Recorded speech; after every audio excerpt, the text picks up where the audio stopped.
What's up guys, Brad back on the channel with a brand new video. Today's video I'm going to be giving you guys 10 realistic summer window transfers for Huddersfield Town. Now I made a video like this last year and I feel it's perfect timing to do one again, simply because from now, players will be in talks with clubs, in order to secure a move for the new football campaign, whether that's, to the Premier League and to any club in the EFL. Players, clubs, agents will all be rushing around to try and get deals done early doors. We don't usually get deals done early doors. We usually leave it to last minute. But I suppose that gives us plenty of time to look at least one of maybe these 10 players that I've done research into today. So yeah, if you do enjoy this content though, please do leave a like, comment down below what you thought of the video, the editing, and the players of course. And also please do subscribe because we are nearly at 4K. 3,100 subs, only 900 to go, and we'll be getting that 4K soon. It's mental how far we've come, especially in the past year. So hopefully we can hit 4K soon and keep going up and up and up. Anyway, hope you enjoy the video. So anyways guys, let's crack on. The first player on the list is Plymouth Argyle striker Luke Jeffcott. The Welsh forward is only 21 years of age, just under 6 foot, so in between sort of small and tall as a striker anyways. And I've looked on the internet and it says he's got 16 goals in League One in this campaign in 41 games. Not the best, but he's young, he'd be hungry, and I can almost for sure say that he'd fight for the shirt depending on his attitude. He also got, I believe, 2 goals and an assist in the FA Cup in the same campaign. So yeah, he'd be low risk. He'd be much better than Niasse or Sonogo, who really haven't done anything. Well, Niasse hasn't played a game, but Sonogo as well really hasn't done anything. And I feel Jeffcott would be a good striker to start with. Maybe not starting all the time, but definitely as rotation with Fraser Campbell, of course. Now with Rotherham, Wycombe and Sheffield Wednesday all getting relegated from the EFL Championship this season, it's only natural for some of the Championship clubs, such as ourselves, to pick up players who are sort of in that bracket of too good for League One and, can play very well in the Championship but aren't surrounded by the best quality of players. And one of those names is Sheffield Wednesday midfielder Barry Bannon. Whenever we've played against him, he's bossed the midfield. He put in a brilliant ball for Winnall when we played him in the 1920 season at home. He's a brilliant, experienced Championship midfielder, and I think it'd be amazing if we could get him, on a deal. Apparently he's going to be staying at Wednesday for this season. Whether they can afford, after they've had some financial issues in the past, whether they can afford to keep him on is another story. If possible, if we could get him on a cheaper deal, not paying a lot, a couple of 100,000 or something, and then if he took maybe a pay cut, which he'll have to do anyways if he's leaving, then maybe we could secure his services. Looking at the stats, stats don't really mean something for a midfielder, but he's not been sent off all season, so at least he's disciplined. 2 goals, 5 assists. He's played 46 games this season as well for Wednesday, so that tells you he's played every single game for them. And he's also contributed to just under 20% of their goals this season in 17%. He's a very well all-rounded player, to be honest. Not the tallest, but a very gifted player, and I think it'd be low risk, and we could I think if we tried we could get him into the club. Now you can let me know if I'm wrong in the comment section, but I believe there was a stat that was out recently that told us that we had conceded the second most goals in this division this season, which is appalling. With only Wycombe, who've been relegated, conceded more. Even I think Wednesday and Rotherham, who went down, have conceded less, which tells you how bad our defensive problem is. And I think a person that could help us with that is current Arsenal defender on loan to Ipswich, Mark McGuinness. He's 20 years old, he's just under 6'4", centre-half flag, I don't know if I mentioned that. He's played 24 games from the season, chipping in with a goal. He's been in the starting 11, 50% of the time. He's played 50% of the minutes all season. And again, what I'm trying to get at in this video is these are low risk players that I reckon we could maybe get him on loan. Currently plays for Arsenal under 23, so he'll be coached by some brilliant coaches, and I reckon he may be a solid centre half for us. And there are some stats to prove that, because I believe I was looking and doing some research yesterday, and I believe Ipswich have conceded the 8th least goals in League One. Obviously, apart from the teams that have gone up, I think they conceded. Apart from the teams that had gone up, they'd conceded the least. So out of the rest of the division, I believe. Correct me if I'm wrong, but obviously that shows that, you know, Ipswich have been defensively solid this season, even though they haven't made it into the playoffs.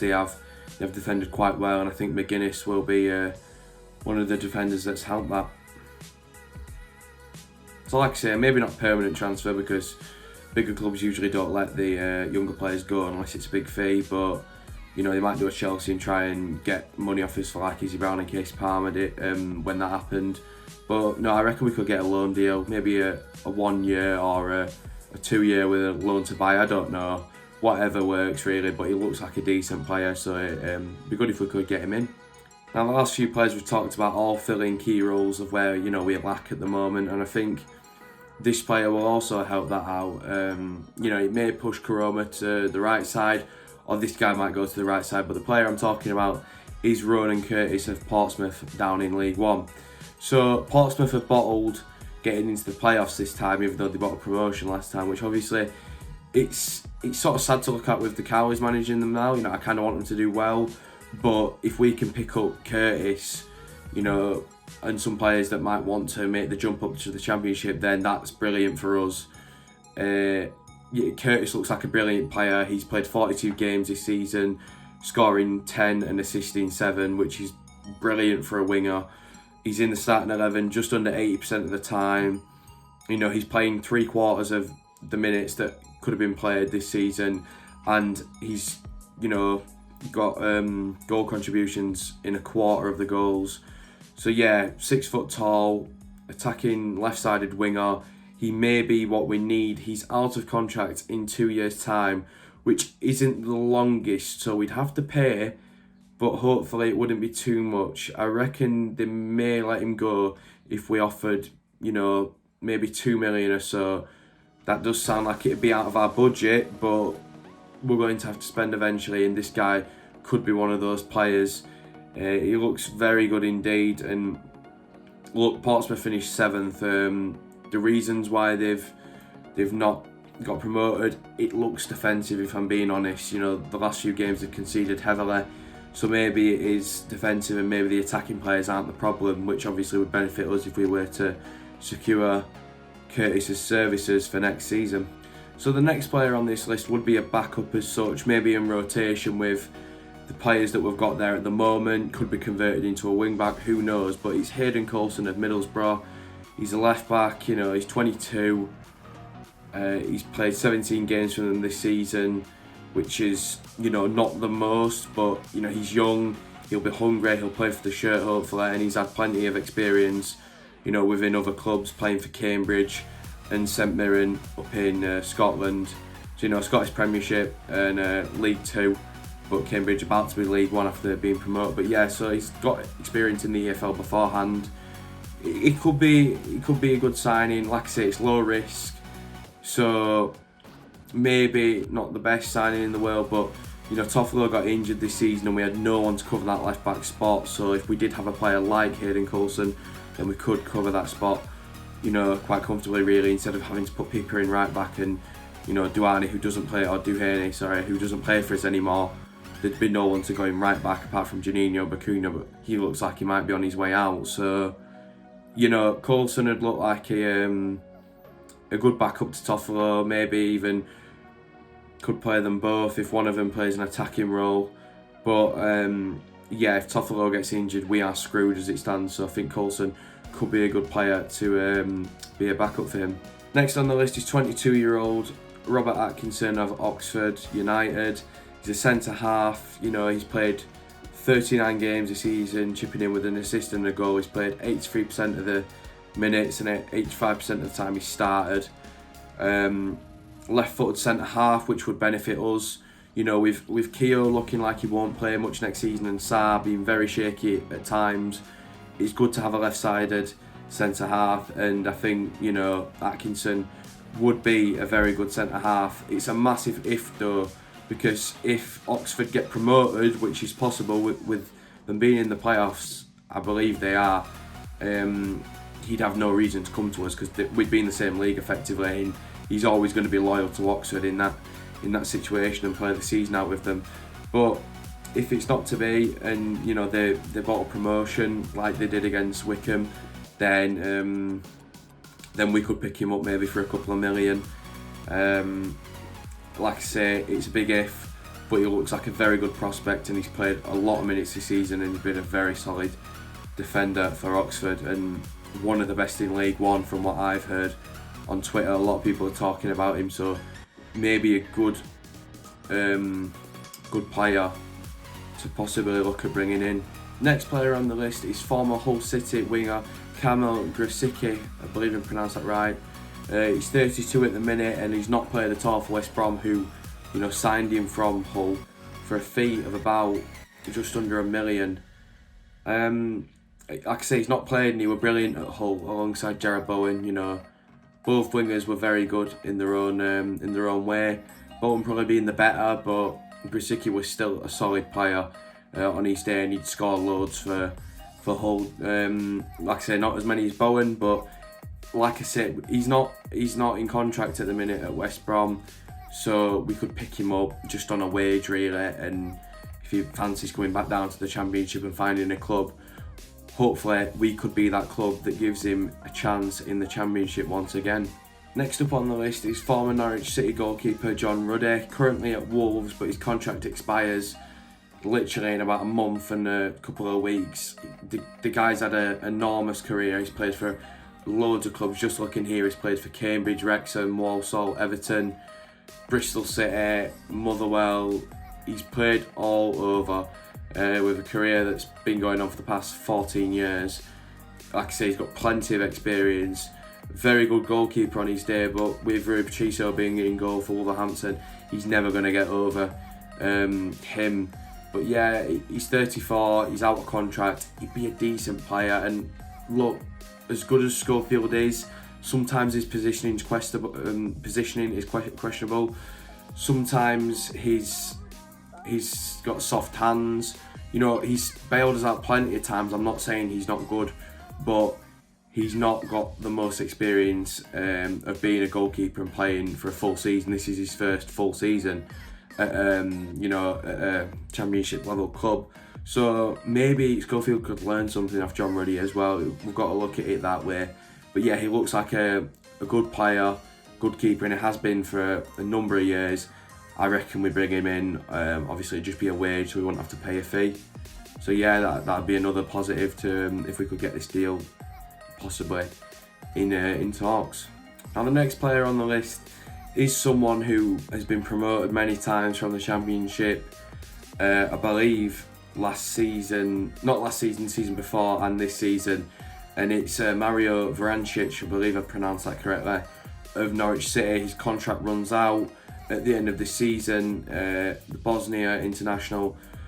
He's about 6'2". He's played 32 games for Norwich this season, in a season where they've dominated the league. They've won comfortably, I'd say, playing 41% of the time in the starting 11.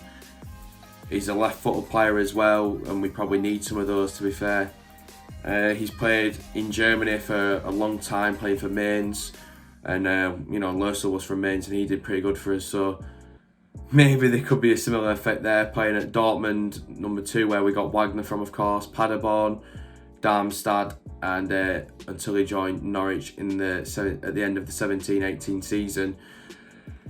His current market value is about 1.5 million, but like I say, he'd be out of contract, so it's totally down to us and whatever wage we could offer him. If he's not getting a contract with Norwich, we'd be silly to not look into him, because he's a very good player, very good at set pieces, especially free kicks. I've seen a couple that he's taken. One that I remember correctly was against Wednesday in the last minute, not last season, the season before, or the season before that one. Well, very well taken, and he looks like a very well all-rounded midfielder, and that is what we need at the minute. So the last player on the list is none other than Sheffield Wednesday goalkeeper Kieran Westwood. We've been linked with him plenty of times throughout the past couple of years. Currently at 36, sort of coming towards the end of a career, but a goalkeeper can go until 40 odd if they remain fit enough. And you know, this guy's still one of the best keepers in the league. I'd say he's just had a tough year with a bad defence in front of him. I think once he regains form, he'll become, or regain that form that he had. You know, in Sheffield Wednesday when they were in their prime in a couple of years ago, not maybe their prime, but their recent sort of, you know, promotion runs. He was integral in that and very important in keeping, you know, shots out, and he was doing his job basically. You know, he's a pretty tall keeper, about 6'2", 6'3", so tall player but not a tall keeper, sort of in between. Perfect height really for a keeper. He's very acrobatic when he's making saves. I've seen him play plenty of times, and I've always been impressed with what saves he's produced. Contract runs out on June 30th. We'd be silly, like I keep saying, to not go and look into it and see what wage he'd be wanting. I know we need to cut down on wage, but if we did have to pay a bit higher for a wage, then maybe let it be for a player that we're not, you know, signing for a fee, so that we're sort of saving money that way. But yeah, he looks like a really good goalkeeper. He always has when I've seen him play. So let's look into it. Bromby, Phil, Devlin, on it. But anyway guys, that is all for today's video. If you did enjoy this content, please do one of those 3 things I mentioned earlier: like, commenting, or subscribing, or all 3 if you're feeling generous. But yeah, massive thank you as always for all the support. Hope you enjoyed the video, and I'll see you in the next one.